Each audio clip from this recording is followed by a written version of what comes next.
గల్లీ నుంచి ఢిల్లీ దాకా ఎక్కడ చూసినా ఏం నడుస్తుందయా అని అంటే ఈ జూన్ నెలల్ని 3 నెలల బియ్యం ఇచ్చే ప్రోగ్రాం నడుస్తుంది కదా.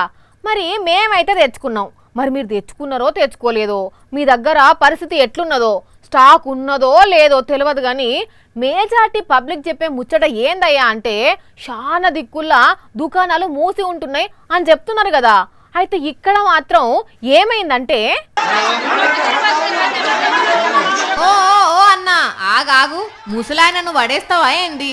ఓ అవ్వ జర నువ్వ నాపుపో, నెట్టేనే నెట్టేసిండు పో. ఆగు, ముసలాయనను నెట్టేసింది గాక మళ్ళా ఎవరి మీదకో పంచాదుకోతున్నాడు. అస్సలకి అన్న ఆగుతలేడుగా. ఈ పంచదంతా ఒకెత్తైతే ఒక్కసారి గిడు చూడుండ్రి. ఏమైంది తాత, ఏమో బాధపడుకుంటూ వస్తున్నావు? పాపం ఏం చేస్తాడు మరి, బయటికి వచ్చి దెబ్బలు చూపెట్టుకుంటున్నాడు. నిర్మల్ జిల్లా బైంసా మండలంలో పరిస్థితికి ఇది. అయితే బియ్యం అయిపోయి మళ్ళా స్టాక్ వచ్చిందని తెలిసేసరికి ఒకేసారి జనాలంతా ఇట్లా దండిగా గదలు వచ్చేసరికి గింత పంచాదైంది.